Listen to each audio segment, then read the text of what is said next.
ಕೃಷ್ಣನ ಕಾಲದಲ್ಲಿ ಕೃಷ್ಣ ವೃಂದಾವನ ವರ್ಷನದಲ್ಲಿ ಜೀವನ ಮಾಡ್ತಿರ್ಬೇಕಾದ್ರೆ ಆ ಟೈಮಲ್ಲಿ ಗೋಪಿಕೆಯರು ಮತ್ತು ಗೋಪಾಲರು ಎಲ್ಲರೂ ಕೂಡ್ಕೊಂಡು ಹಸುಗಳು ಮೇಯಿಸಕ್ಕೆ ಹೋಗ್ತಿದ್ರು.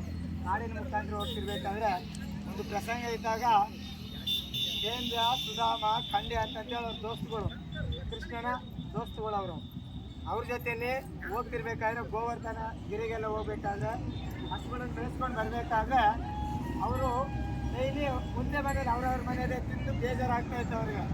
ನಾವೇಂಗೆ ಒಂದು ತಿಂದು ಇನ್ನೊಂದು ನಾಲ್ಕು ಅಂತಂತಿಲ್ಲ. ಆ ರೀತಿ ಅವರು ಕೂಡ ಎಲ್ಲರೂ ಒಂದು ಮಾತಾಡ್ಕೊಂಡ್ಬಿಟ್ರು. ಗೋಪಾಲಕರೆಲ್ಲ ಹಸುಗಳು ಕಾಯಿಸ್ಕೊಂಡು ಹೋಗ್ತಿದ್ರಲ್ಲ ಅವರೆಲ್ಲರೂ ಒಟ್ಟು ಸೇರಿಬಿಟ್ಟು ಗೋಪಾಲಕರು ಮಾತಾಡ್ಕೊಂಡು ಕೃಷ್ಣ ಒಂದು ಐಡಿಯಾ ಮಾಡ್ದ. ನಿಮ್ಮ ಮನೆಗಳಲ್ಲಿ ಯಾವ್ಯಾವ ರೀತಿ ಅಡುಗೆ ಮಾಡಿರ್ತೀರೋ ಏನಾದರೂ ಆಗಿರಲಿ ಅದು ತಗೊಬರ್ಬೇಕು ಅಂತಂತೇಳಿ ಕೃಷ್ಣ ಆಜ್ಞೆ ಮಾಡ್ತಾರೆ. ಕೃಷ್ಣ ಆಜ್ಞೆ ಮಾಡಿದಾಗ ಈ ಗೋಪಾಲಕರೆಲ್ಲ ಏನು ಮಾಡ್ತಾರೆ, ಅವ್ರವ್ರ ಮನೆಯಲ್ಲಿ ಒಂದೊಂದು ಅಂತ ತಗೊಬರ್ತಾರೆ. ಅಲ್ಲಿ ಕೂತ್ಕೊಂಡು ತಿನ್ನೋದಕ್ಕೆ ಅಂಥ ಟೈಮಲ್ಲಿ ಏನು ಮಾಡಿದಾಗ ಎಲ್ಲರ ಮನೇಲಿ ಒಂದೊಂದು ತಗೊಬರ್ತಾರೆ. ಬುದ್ಧಿ ಎಲ್ಲರ ಮನೇಲಿ ಬುದ್ಧಿ ತಗೊಬಂದು ಮಧ್ಯಾಹ್ನ ಹಸುವಿನ ಊಟ ಮಾಡ್ತಾರಲ್ಲ ಆ ರೀತಿ ಬುದ್ಧಿ ಕಟ್ಕೊಂಡು ಬಂದಾಗ ಎಲ್ಲರೂ ಕೂಡ ಒಂದು ಕಡೆ ಕೂತ್ಕೊಳ್ತಾರೆ. ಕೂತ್ಕೊಂಡಾಗ ಅದು ಕೃಷ್ಣನ ಪ್ರಸಾದ.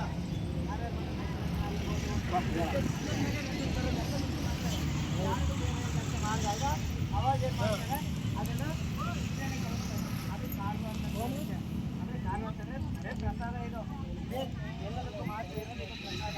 ಅದು ಏನು ಮಾಡ್ತಾರೆ, ಎಲ್ಲ ಕಲಿಸ್ಬಿಟ್ಟು ಎಲ್ಲರ ಮನೆಯದು ಮಿಕ್ಸ್ ಮಾಡಿ ಒಂದೊಂದು ತುಪ್ಪು ಕೊಡ್ತಾರೆ.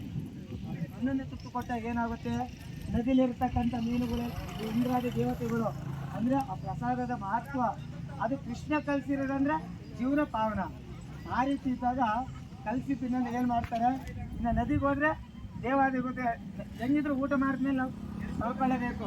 ಅಲ್ಲವಾಗೇ ನಾವು ನೀರನ್ನು ತೊಗೊಂಡೋಗಿರಲಿಲ್ಲ, ನದಿ ಮುಖಾಂತರನೇ ಹೋಗಿ ಕೈ ತೊಳ್ಕೊಬೇಕು ಅಂತಂದ್ರೆ ಊಹೆ ಮಾಡ್ಕೊಂಡಾಗ ಇಂದ್ರೂ ಕೃಷ್ಣನಿಗೆ ಮೊದಲೇ ಗೊತ್ತಿರುತ್ತೆ ಯಾವ ರೀತಿ ಅದನ್ನೇ ಜಗತ್ತಲ್ಲಿ ಸೃಷ್ಟಿ ಮಾಡ್ಕೊಂಡು ಅವನೊಬ್ಬ ಯಾರ್ಯಾರು ಅಂತಂದ್ರೆ ಅವನು ಗೊತ್ತಾಗೋದಿಲ್ಲ. ಆ ರೀತಿ ಗೊತ್ತಾಗೋಂಥ ಕಾಲಕ್ಕೆ ಏನು ಮಾಡ್ತಾರೆ, ಕೃಷ್ಣ ಹೇಳ್ತಾರೆ ಇದನ್ನು ತಿಂದಿದ್ದು ನದಿ ಒಳಗೆ ತೊಳೆಯೋಂಗಿಲ್ಲ, ಕೈಗಳು ತೊಳೆಯೋದಿಲ್ಲ. ಅದೇನು ಮಾಡಬೇಕು, ನೀವು ತಿಂದಿದ್ದನ್ನು ಬಟ್ಟೆಗಳು ಬಸ್ಕೋಬೇಕು. ಯಾಕೆ ಅಂತಂದರೆ ನದಿಲಿ ಕೈ ತೊಳೆದ್ರೆ ದೇವತೆಗಳೆಲ್ಲ ಮೀನುಗಳಾಗಿ ನದಿಲಿ ಬಂದು ಆ ಪ್ರಕಾರ ಕೂಡ ಜೀವನ ಪಾಲನವಾಗುತ್ತೆ ಅಂತಂದರೆ ಮೀನುಗಳಾಗಿ ಬಂದು ನದಿಲಿ ಕೈ ತೊಳ್ಕೊತಾರೆ ಅಂತಂದ್ರೆ ದೇವತೆಗಳೆಲ್ಲ ಮೀನುಗಳಾಗಿರ್ತಾರೆ. ಕೃಷ್ಣ ಅದನ್ನು ನೋಡ್ಬಿಡ್ತಾರೆ. ಆಮೇಲೆ ತಿನ್ನಂಥ ಪ್ರಸಾದ ಯಾವ ರೀತಿ ನಮ್ಮ ಬುಡ್ಡಿಗೆ ಒರೆಸ್ಕೊಳ್ಳಿ ಅಂತ ಹೇಳ್ತಾರಂತೆ. ಅವ್ರು ಹೇಳಿದಾಗ ಏನು ಮಾಡ್ತಾರೆ, ಆ ಪ್ರಸಾದಕ್ಕೆ ಅಷ್ಟು ಮಹತ್ವ ಇರುತ್ತೆ. ಅಂದರೆ ಒಂದೊಂದು ಅಗಳಿಗೂ ಕೂಡ ಒಂದು ಬೆಲೆ, ಕೋಟಿ ಗಂಟೆ ಕಟ್ಟಲಾಗತಕ್ಕಂಥ ಒಂದು ಬೆಲೆ ಇದೆ. ಅದಕ್ಕೋಸ್ಕರ ಅದನ್ನು ತಿನ್ನಬೇಕಾದ್ರೆ ನೀವೀಗ ತಿಂದಿರಿ, ಅದರಲ್ಲಿ ಜೀವನ ಪೂರ್ತಿ ತಿಂತಾ ಇರ್ತೀರ, ಕೈ ತೊಳ್ಕೊಳ್ತಾ ಇರ್ತೀರ. ಇದು ಪ್ರಸಾದ, ಇದಕ್ಕೆ ಮಹತ್ವ ಬೇಕಷ್ಟಿದೆ. ಅದಕ್ಕೋಸ್ಕರ ನೀವು ತಿನ್ನೋದ್ರಲ್ಲ ಎಲ್ರಿಗೂ ಎಷ್ಟು ಕೊಟ್ಟಿರ್ತಾರೆ ಅದರಲ್ಲಿ ಎಷ್ಟು ಜನಕ್ಕಾಗುತ್ತೆ ಅಷ್ಟು ಜನ ಎಲ್ರಿಗೂ ಅಂತಂತಲ್ಲ, ನಿಮ್ಮ ಕೈಯಲ್ಲಿ ಆಗಿದ್ದು ನೀವು ಅವ್ರಿಗೆ ನಿಮ್ಮಿಂದ ಅವರು ತಿನ್ನಿಸೋದು, ಅವರು ನಿಮಗೆ ತಿನ್ನಿಸೋದು.